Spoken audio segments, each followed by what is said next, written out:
Rao tutorial CGPSC mains के पूर्णतः निःशुल्क क्लास के लिए आइए जुड़ते हैं योगेश सर के साथ।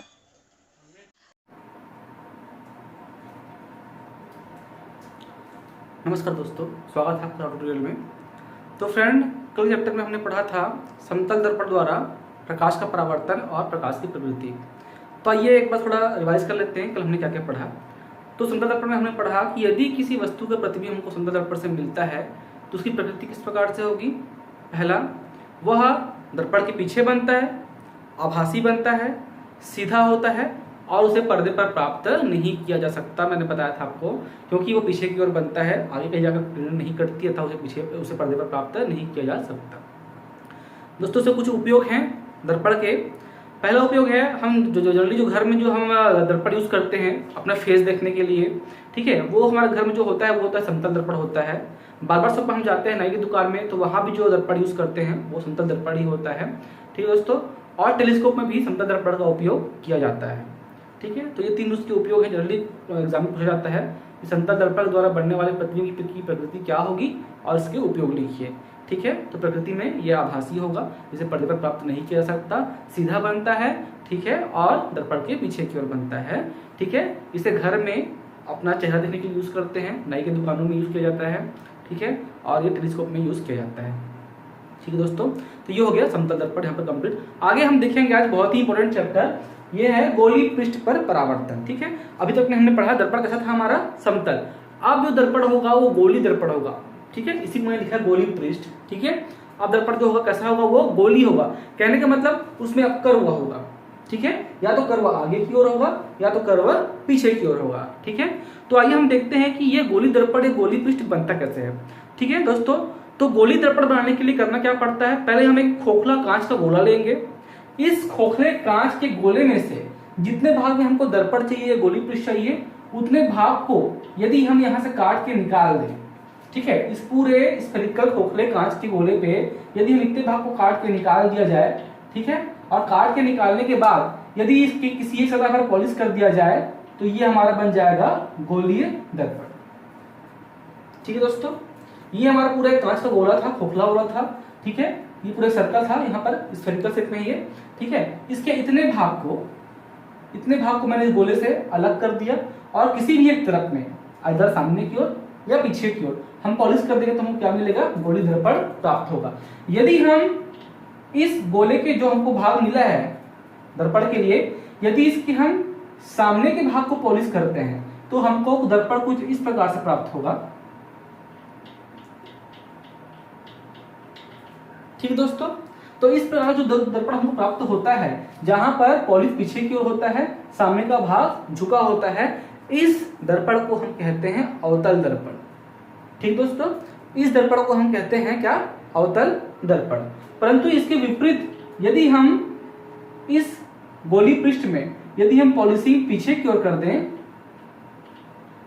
ठीक है, यदि हम पॉलिशिंग पीछे की ओर कर दें तो पीछे की ओर करने पर अब ये जो दर्पण प्राप्त हुआ इसे हम कहते हैं उत्तल दर्पण। ठीक दोस्तों, इसे हम क्या कहते हैं, उत्तल दर्पण। ठीक है, दोनों में जो बेसिक डिफरेंस है वो ये है, आप देखेंगे कि जब हम यहाँ पर, ठीक है, जब हम पॉलिश पीछे की ओर कर रहे हैं दोस्तों, तो हमको देखने को क्या मिल रहा है, ठीक है, पॉलिश पीछे की ओर है। यदि कोई किरणें यहाँ पर आपतित होंगी तो चूंकि ये कर्वानुमा है, झुका हुआ है, इसलिए किरणों को ये केंद्र की ओर मोड़ देगा। ठीक है, किरणों क्या करेगा, केंद्र की ओर ये मोड़ देगा। ठीक है, तो इस प्रकार हम देखते हैं जो अवतल दर्पण है ये किरणों को केंद्रित करता है। ठीक है, किरणों को झुकाता है, किरणों को केंद्रित करता है। इसी के विपरीत यदि मान लीजिए ये हमारे पास जो दर्पण है ये उत्तल दर्पण है, ठीक है, तो उत्तल दर्पण में क्या होगा दोस्तों, ठीक है, जो पॉलिशिंग होगा वो पीछे की ओर होगा, पॉलिशिंग होगा जो पीछे की ओर होगा, तो जो किरणें इस पर आपतित होंगी, ठीक है, किरणें जो इस पर आपतित होंगी, तो आप देख रहे हैं यहाँ पर जो भी किरणें आपतित हो रही हैं, अब इसका फेस कैसे है, किरणें यहाँ पर आपतित हो रही हैं, चूंकि इसका फेस ऊपर की ओर है, इधर फेस नीचे की ओर, ये किरणों को क्या करेगा, फैला देगा। ठीक है, तो ये जो दर्पण है उत्तल दर्पण, ये किरणों को क्या करता है, फैला देता है। ठीक है, जबकि इसके विपरीत अवतल दर्पण किरणों को क्या करता है, केंद्रित करता है। ठीक है, इसलिए उत्तल दर्पण को, ठीक है, हम कहते हैं डाइवर्जिंग मिरर। ठीक है, यानी कि फैलाने वाला मिरर। और अवतल दर्पण को हम कहते हैं कन्वर्जिंग मिरर, यानी कि किरणों को केंद्रित करने वाला मिरर। ठीक है, क्लियर दोस्तों?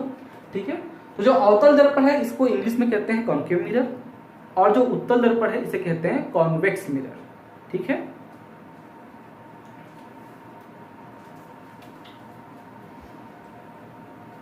ठीक है दोस्तों, तो यहाँ पर हमने देख लिया कि गोली पृष्ठ में कैसे मिलता है। एक स्फेरिकल कांच का गोला होता है, इसमें से जितने भाग पर हमको दर्पण का निर्माण करना होता है उस भाग को हम इस गोले से अलग कर लेते हैं।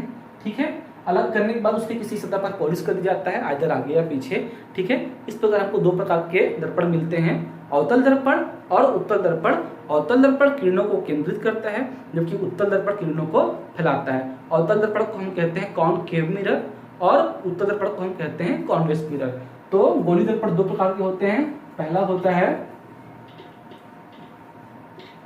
अवतल दर्पण, ठीक, इसे हम कहते हैं कॉनकेव मिरर। ठीक है, दूसरा होता है उत्तल दर्पण, जिसे हम कहते हैं कॉन्वेक्स मिरर। ठीक है, जिसे हम कहते हैं कॉन्वेक्स मिरर। अवतल दर्पण किरणों को केंद्रित करता है, ठीक है, क्योंकि किरणें जो पड़ती हैं, ठीक है, इसका क्या सरफेस झुका हुआ है, किरणों को मोड़ देगा केंद्र की ओर, और उत्तल दर्पण क्या होगा, किरणें फैल के चलेंगे। ठीक है दोस्तों,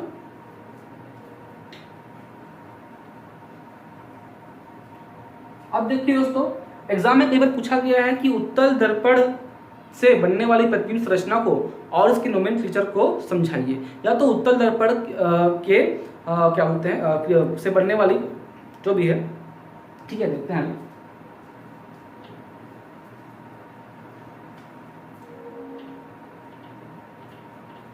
ठीक दोस्तों, अब यहाँ पर देखिए दर्पण तो हमने प्राप्त कर लिया।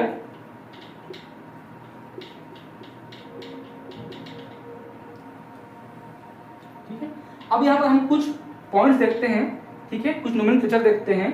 ठीक है, जैसे कि वक्रता त्रिज्या,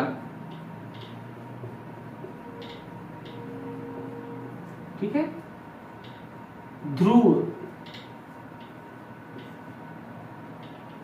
वक्रता केंद्र,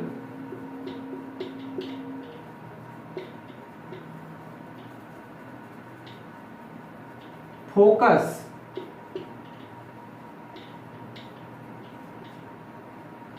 फोकस,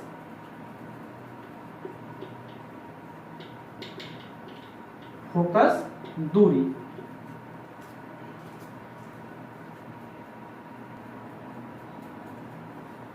ठीक है, और है मुख्य अक्ष।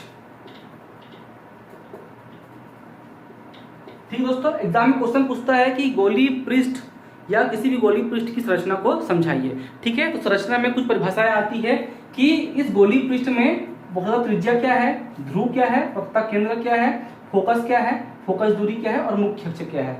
ठीक है, तो देखिए पहले हमने जान लिया कि गोली पृष्ठ कैसे बनता है। किसी एक खोखले कांच के गोले में से, ठीक है, एक भाग को काट के निकाला जाता है, जितने भाग पे हमको गोली पृष्ठ चाहिए, और उसे किसी सतह क्या करते हैं, हम पॉलिश कर देते हैं, तो गोली दर्पण का निर्माण होता है। ठीक है दोस्तों, तो देखिए यहाँ पर अब कुछ परिभाषाएं हैं। पहला है वक्रता त्रिज्या। ठीक है, तो ध्यान दीजिए, ये जो हमारे पास गोली पृष्ठ जो हमको मिला है, इसको हम नाम देते हैं एम एन। ठीक है, एम एन से लेकर के जो गोली पृष्ठ हमको जो मिला है यहाँ पर, ठीक है, ये गोली पृष्ठ इस गोले में बना हुआ है, और इस गोले का अपना एक क्या होगा, यहाँ पर केंद्र होगा, सेंटर होगा। ठीक है, तो यही जो सेंटर है, जो गोले का सेंटर है, ये वही इस वक्र के लिए भी क्या होगा, सेंटर होगा।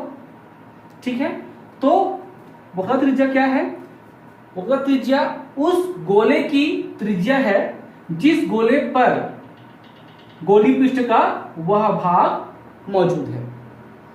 ठीक है, फिर सुनिएगा, गोली पृष्ठ का भाग, ठीक है, या गोली दर्पण का वह भाग जो उस गोले पर उपस्थित है, उस गोले के केंद्र को हम कहते हैं वक्रता केंद्र। सॉरी, मैं त्रिज्या कह दिया, उसे हम कहते हैं क्या, वक्रता केंद्र। ठीक है, नेक्स्ट है वक्रता त्रिज्या। तो ये जो गोले की जो त्रिज्या है, ये जो गोले की त्रिज्या आर हमको मिल रही है, ठीक है, यहां से यहां तक के, यही जो त्रिज्या है इसे हम कहेंगे वक्रता त्रिज्या, यानी इस वक्र की क्या हो गई, वो त्रिज्या हो गई। तो वक्रता त्रिज्या क्या है, वक्रता त्रिज्या उस गोले की त्रिज्या होती है जिस गोले पर गोली पृष्ठ शामिल होता है, ठीक है, उसी को हम कहते हैं क्या, उसकी वक्रता त्रिज्या। ठीक दोस्तों, नेक्स्ट है ध्रुव। ध्रुव होता है जो हम गोली पृष्ठ को मिला है mn, इस mn का जो सेंटर होगा, इस सेंटर को हम कहेंगे पोल P या ध्रुव P, ठीक है, डिनोट करते हैं P से, इसे कहते हैं हम क्या, ध्रुव। क्लियर दोस्तों, ठीक है, वक्रता त्रिज्या हो गया, केंद्र हो गया, ध्रुव हो गया, ठीक है। अब देखते हैं मुख्य अक्ष क्या है, ठीक है। तो गोली पृष्ठ के ध्रुव को, ठीक है, वक्रता केंद्र से मिलाने वाली जो रेखा है, इस रेखा को हम कहते हैं क्या, मुख्य अक्ष। ठीक दोस्तों, तो वक्रता त्रिज्या क्या है हमारे पास, वक्रता त्रिज्या उस गोले की त्रिज्या होती है जिस गोले पर गोली पृष्ठ विद्यमान होता है, ठीक है। ध्रुव क्या है, गोली पृष्ठ के मध्य भाग को या सेंटर को हम कहते हैं क्या, ध्रुव या पोल, ठीक है। वक्रता केंद्र क्या होता है, वक्रता केंद्र उस गोले का केंद्र होता है जिस गोले पर वह पृष्ठ विद्यमान होता है। मुख्य अक्ष क्या है, ध्रुव से लेकर के वक्रता केंद्र तक की दूरी को हम कहते हैं क्या, मुख्य अक्ष, ठीक है। इसको क्या कहते हैं, त्रिज्या कहते हैं, और इस दूरी को हम कहते हैं क्या, मुख्य अक्ष। मिलाने वाली रेखा को कहते हैं मुख्य अक्ष, इस पूरे को हम कहेंगे मुख्य अक्ष, और इस दूरी को नाम देते हैं क्या हम लोग, वक्रता त्रिज्या। दूरी वक्रता त्रिज्या है, और ये जो यहाँ से यहाँ तक जो डिस्टेंस है वो हमारा क्या है, मुख्य अक्ष है। तो मुख्य अक्ष कहाँ पर होता है, सी और पी से मिलाने वाली रेखा पर होता है, ठीक है।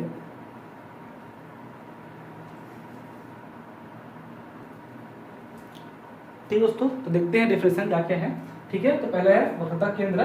तो वक्रता केंद्र क्या होती है, वक्रता केंद्र उस गोले का केंद्र होता है जिस पर की गोली पृष्ठ होता है। वक्रता केंद्र उस गोले का केंद्र होता है जिस पर की हमारा यह गोली पृष्ठ होता है, ठीक है। अगला है वक्रता त्रिज्या। तो वक्रता त्रिज्या उस गोले की त्रिज्या होती है जिस पर की वह गोली पृष्ठ होता है, सेम है, ठीक है। ये जो त्रिज्या है इस गोले की त्रिज्या है, तो कौन सा गोला है, जिस पर की हमारा गोलीय पृष्ठ या गोली दर्पण हमारा बनने वाला है, ठीक है। अगला है ध्रुव। तो ध्रुव क्या होता है, जो हमारा गोली दर्पण है या गोली पृष्ठ है, ठीक है, इस दर्पण हम कोई से बना सकते हैं। तो इस गोलीय पृष्ठ के केंद्र को, के सेंटर को, ठीक है, गोलीय पृष्ठ के सेंटर को हम कहते हैं क्या, ध्रुव, ठीक है, नोट करते हैं पी से। अगला है मुख्य अक्ष। तो देखिए यहाँ पर अक्ष तो बहुत सारे हो सकते हैं, अक्ष ऐसा भी होगा, अक्ष ऐसा भी होगा, अक्ष ऐसा भी होगा, बहुत सारे अक्ष होंगे, ठीक है। तो लेकिन हम मुख्य अक्ष किसे कहेंगे, ठीक है। तो जो रेखा ध्रुव को वक्रता केंद्र से जोड़ती है उस रेखा को ही हम कहते हैं मुख्य अक्ष। देखने के लिए ये वक्रता त्रिज्या लग रहा है हमको, लेकिन वक्रता त्रिज्या तो त्रिज्या है, बट मुख्य अक्ष उससे अलग है। हम यहाँ पर सिर्फ अक्ष ले रहे हैं, ठीक है। तो कौन सा अक्ष को लेना है, मुख्य अक्ष। देखिए यहाँ पर अक्ष बहुत सारे होंगे, ध्यान दीजिएगा। मान लीजिए ये हमारा दर्पण है, तो यहाँ पर अक्ष हम यहाँ भी ले सकते हैं, अक्ष हम यहाँ भी ले सकते हैं, ठीक है, अक्ष हम कहीं भी ले सकते हैं। लेकिन मुख्य अक्ष कौन सा होगा, मुख्य अक्ष वहीं पर होगा जो सेंटर ऑफ कर्वेचर को जोड़ेगा किससे, पोल से, ठीक है। तो सेंटर ऑफ कर्वेचर को जोड़ेगा किससे, पोल से या ध्रुव से, उसी को हम मुख्य अक्ष कहेंगे। अक्ष हम यहाँ भी ले सकते हैं, अक्ष हम यहाँ भी ले सकते हैं, ठीक है, कहीं भी ले सकते हैं, लेकिन सेंटर ऑफ कर्वेचर को कहाँ जोड़े, ध्रुव से जोड़े, उसको हम क्या कहते हैं, मुख्य अक्ष कहते हैं, ठीक है। जो कि कहाँ पर होगा उपस्थित, जो कि वक्रता त्रिज्या पर ही उपस्थित होगा, ठीक है। ये हो गया नोमेनक्लेचर, कुछ परिभाषाएं। आगे देखते हैं गोली पृष्ठ द्वारा प्रतिबिंब रचना के नियम। ठीक दोस्तों, तो हमने देख लिया वक्रता त्रिज्या, वक्रता केंद्र और ध्रुव क्या होता है, मुख्य अक्ष क्या होता है, ठीक है। इसमें एक चीज छूट गया दोस्तों, फोकस, ठीक है। तो अभी हमने इससे पहले देखा था कि दो दर्पण हमको मिले थे, अवतल दर्पण और उत्तल दर्पण। अवतल दर्पण में पॉलिश किस तरफ है, बाहर की ओर, ठीक है। बाहर की ओर पॉलिश करने से किरणों को झुकाएगा वो, ठीक है, अतः किरणों को क्या करेगा, सभी किरणों को केंद्र की ओर केंद्रित कर देगा। जबकि उत्तल दर्पण में, ठीक है, पॉलिश किस ओर है, पीछे की ओर है, ठीक है। तो किरणें इस सतह पर होंगी आपतित, ठीक है, चूंकि कर्व बाहर की ओर है और यहाँ कर्व नीचे की ओर है, तो किरणों क्या करेगा, यह किरणों को वो बाहर की ओर फैलाएगा और ये नीचे की ओर फैलाएगा, मतलब कुल मिलाकर किरणें क्या होंगी, फैल जाती हैं। ठीक है। तो उत्तल दर्पण में किरणें फैल के चलती हैं और अवतल में किरणें एक जगह पर क्या होती हैं, केंद्रित हो जाती हैं। तो ध्यान से देखो, ठीक है। यहाँ पर जितनी भी किरणें मैंने ली है, यहाँ पर ये सभी किरणें कैसी है, मुख्य अक्ष के समांतर है। ये सारी किरणें 1 2 3 4 जो जितनी भी ली हैं सभी के मुख्य अक्ष के समांतर है। यहाँ भी जो किरणें हैं, ठीक है, ये क्या है, मुख्य अक्ष के समांतर है। समझने के लिए मुख्य अक्ष में थोड़ा सा यहाँ पीछे मैंने एक्सटेंड किया था, ठीक है। तो देखो, जब समांतर किरणें, मुख्य अक्ष के समांतर किरणें दर्पण पर, अवतल दर्पण पर आपतित हुई, ठीक है, आपतित हुई, तो दर्पण से परावर्तन के पश्चात, ठीक है, दर्पण से परावर्तन के पश्चात सारी किरणें जाकर के मुख्य अक्ष में एक बिंदु पर मिलती हैं, ठीक है। समांतर आने वाली किरणें, मुख्य अक्ष के समांतर आने वाली किरणें जब अवतल दर्पण पर आपतित होती हैं और परावर्तन के पश्चात मुख्य अक्ष पर जिस बिंदु पर आकर के मिलती हैं, इस बिंदु को ही हम कहते हैं क्या, फोकस। इस बिंदु को ही कहते हैं क्या, फोकस, ठीक है। तो अवतल दर्पण के लिए फोकस की परिभाषा क्या है, ठीक है, जब मुख्य अक्ष के समांतर आने वाली किरणें, ठीक है, अवतल दर्पण पर आपतित होती हैं तो परावर्तन के पश्चात, ठीक है, सारी किरणें मुख्य अक्ष पर एक बिंदु पर आकर के मिलती हैं। जिस बिंदु पर आकर के किरणें मिलती हैं, जहां पर किरण की रचना होती है, उस बिंदु को हम कहते हैं क्या, फोकस, ठीक है। और ध्रुव से लेकर के इस फोकस की बीच की इस दूरी को हम कहते हैं फोकस दूरी। तो फोकस दूरी क्या है, फोकस दूरी पी एफ के इक्वल है, यानी कि पी और एफ के बीच की दूरी को हम कहते हैं क्या, फोकस दूरी। जितनी भी दूरी होगी वो कहलाएगी फोकस दूरी, ठीक है। सेम उसी प्रकार यहाँ देखो अवतल दर्पण में, ठीक है, यहाँ भी किरणें क्या है, सब मुख्य अक्ष के क्या है, समांतर आपतित हुई हैं दर्पण पे। लेकिन चूंकि ये उत्तल दर्पण है, किरणें फैला दी गई, ठीक है, फैला दी गई मतलब प्रतिबिंब कहीं नहीं बन रहा है, ठीक है। तो हम इमेजिन करते हैं कि अगर ये प्रतिबिंब कहीं पर, हमने पढ़ा था समतल दर्पण में, ठीक है, प्रतिबिंब प्राप्त करने के लिए क्या करना पड़ता है, किरणों को पीछे की ओर एक्सटेंड करना पड़ता है। तो मान लीजिए हम इन किरणों को एक्सटेंड करते हैं पीछे की ओर, सारी किरणों को करते हैं एक्सटेंड पीछे की ओर। ये कौन सी किरणें हैं, जो क्या हो चुकी हैं, परावर्तित हो चुकी हैं, ठीक है, उत्तल दर्पण के द्वारा। तो उन किरणों को जब हम पीछे की ओर एक्सटेंड करते हैं सभी किरणों को, तो ये भी मुख्य अक्ष में एक बिंदु पर हमको मिलती हैं, ठीक है, मुख्य अक्ष पर एक बिंदु पर हमको मिलती हैं। तो देखो, इनको देखने से ऐसा लग रहा है मानो ये सारी किरणें हैं, ठीक है, ये सारी किरणें जो कि क्या हो चुकी हैं, परावर्तित हो चुकी हैं। ये सारी किरणें इस बिंदु से होकर के जा रही हैं, ठीक है। तो दोस्तों ध्यान सुनो मैं क्या बोल रहा हूं, जब मुख्य अक्ष के समांतर किरणें आपतित हुई, ठीक है, उत्तल दर्पण पर, तो वो क्या कर दी गई, फैला दी गई, ठीक है। तो प्रतिबिंब रचना प्राप्त करने के लिए हम क्या किए, उनको पीछे की ओर एक्सटेंड करते हैं, ठीक है। पीछे की ओर एक्सटेंड करते हैं तो हम देखते हैं हमको मुख्य अक्ष पर एक बिंदु मिलता है, सारी किरणें वहीं जाकर के मिलती हुई प्रतीत होती है हमको, ठीक है। तो देखने से ऐसा लग रहा है कि जितनी भी किरणें यहाँ से परावर्तित हुई हैं, ये सारी किरणें कहाँ से आ रही हैं, इस बिंदु से होकर के आती हुई प्रतीत हो रही है। वास्तव में वहां से आ नहीं रही है, उनको हमने पीछे की ओर एक्सटेंड किया है, बट लग ऐसा रहा है मानो कि इस बिंदु से ही ये सारी किरणें चल करके जा रही हैं। तो इस बिंदु को उत्तल दर्पण के लिए कहते हैं क्या, फोकस। और पी और एफ के बीच की दूरी क्या कहेंगे, फोकस दूरी। तो उत्तल दर्पण के लिए फोकस दूरी क्या होगी, ध्यान सुनोगे, ठीक है। जब, ठीक है, मुख्य अक्ष के समांतर किरणें उत्तल दर्पण पर आपतित होती हैं, ठीक है, आपतित होती हैं, तो वो परावर्तन के पश्चात जिस बिंदु से होकर के आती हुई प्रतीत होती हैं, ठीक है, या जाती हुई प्रतीत होती हैं, उस बिंदु को कहते हैं क्या, फोकस। और ध्रुव से फोकस के बीच की दूरी को कहते हैं उत्तल दर्पण के लिए फोकस दूरी। तो ये दोस्तों, ठीक है, उसको हम लिख सकते हैं। तो दोस्तों, तो डेफिनेशन है फोकस का, ठीक है। पहला है अवतल दर्पण के लिए, दूसरा है उत्तल दर्पण के लिए, ठीक है। तो इस प्रकार से होगा डेफिनेशन, जब मुख्य अक्ष के समांतर दर्पण पर आपतित किरणें, मुख्य अक्ष के समांतर दर्पण पर आपतित किरणें परावर्तन के पश्चात जिस बिंदु पर आकर मिलती हैं, परावर्तन के पश्चात जिस बिंदु पर आकर मिलती हैं, उस बिंदु को कहते हैं फोकस। और फोकस से ध्रुव तक की बीच की दूरी को हम कहते हैं फोकस दूरी। सेम उसी प्रकार उत्तल दर्पण के लिए क्या होगा, मुख्य अक्ष के समांतर आपतित किरणें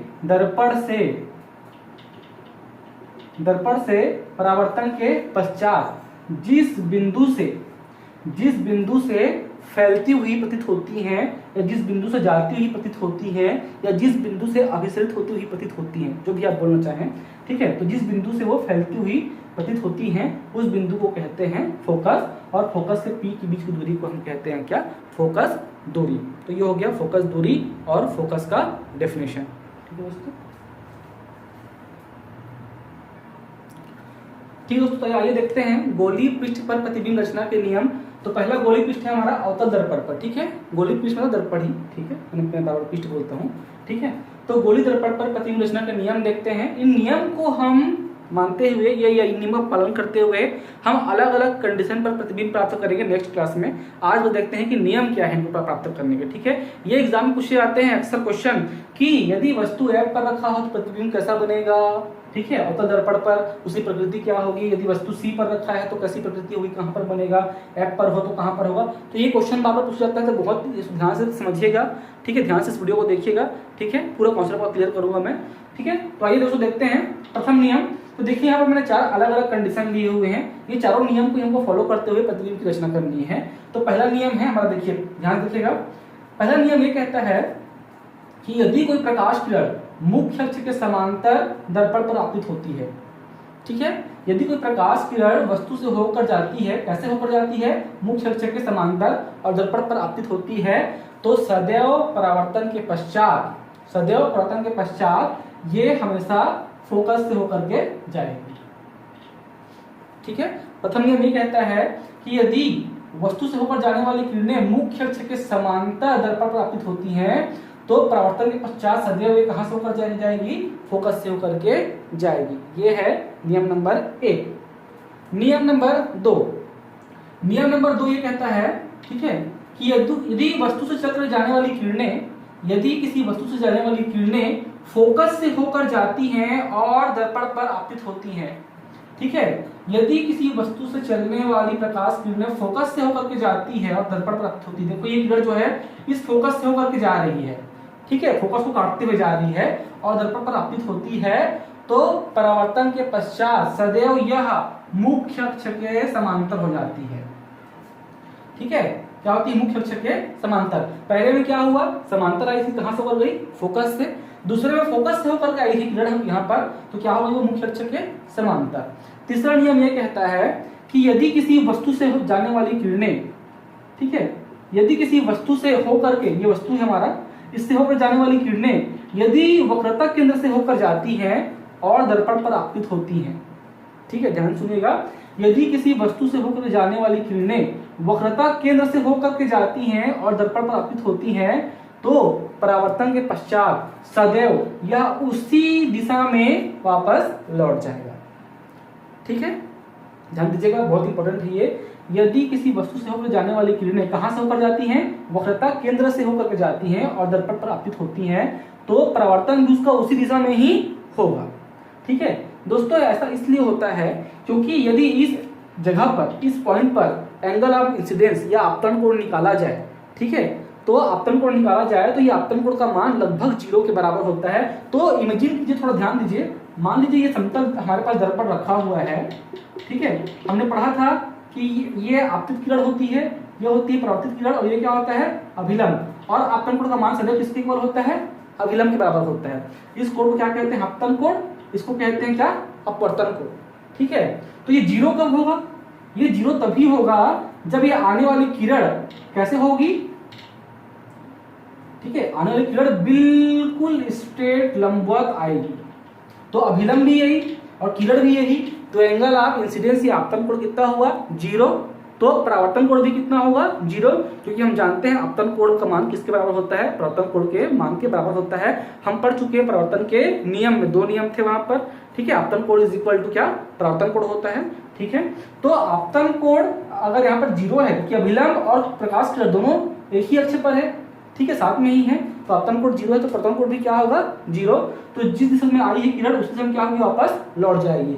तो यहाँ पर यही चीज होता है, ये जो यहाँ पर ये जो पॉइंट है, ठीक है, अगर कोई प्रकाश किरण C से होकर के जाती है तो वो हमेशा दर्पण पर 0 एंगल का निर्माण करती है, ठीक है, 0 एंगल का निर्माण करती है, इसलिए उसी दिशा में क्या होगी, प्रकाश किरण लौट करके आ जाती है, ठीक है। ये दर्पण ऐसा बना हुआ है, यदि उसको ऐसा बना दिया जाए, मान लो कुछ देर के लिए, ठीक है, और प्रकाश किरण यहाँ पर ऐसे होती है आपतित, ठीक है, ये आपतित हुई, ठीक है, तो वही क्या होगी, वापस लौट जाएगी ये, क्योंकि यही क्या होगा, उसका अभिलंब यहाँ पर लगभग जो कि वो बनेगा कोण, या इस एंगल पर 90 डिग्री का बनेगा, ठीक है दोस्तों। तो ये हो गया तीसरा नियम।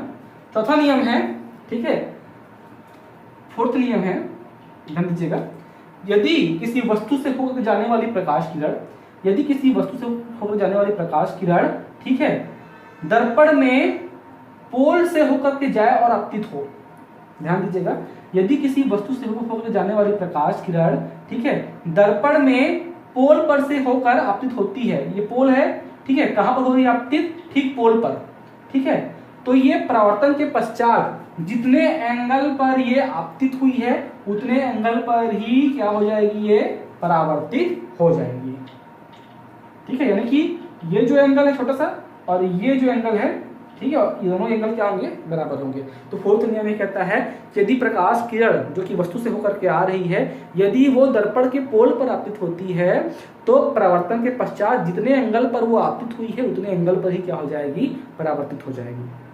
यह है चौथा नियम, ठीक है। फिर रिपीट करता हूँ, पहला नियम है यदि प्रकाश किरण मुख्य अक्ष के समांतर है तो कहाँ से होकर जाएगी, फोकस से।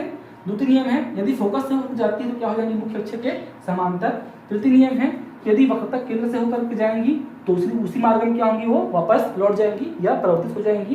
फोर्थ नियम ये कहता है कि प्रकाश किरण यदि कहाँ पोल पर होती है आपतित तो जितने एंगल पर आपतित हुई है उतने एंगल पर ही क्या हो जाएंगी, वो परावर्तित हो जाएंगी, ठीक है। तो ये है 4 प्रतिबिंब रचना के किसके द्वारा, अवतल दर्पण के द्वारा, ठीक है। अब इसमें अगले आने वाले 6 कंडीशन हैं, ठीक है। वस्तु को हम अलग अलग जगह पर रखेंगे, कभी F पर, कभी P पर, कभी C पर, कभी इन्फिनिटी पे, और देखेंगे प्रतिबिंब किस प्रकार से प्राप्त होता है।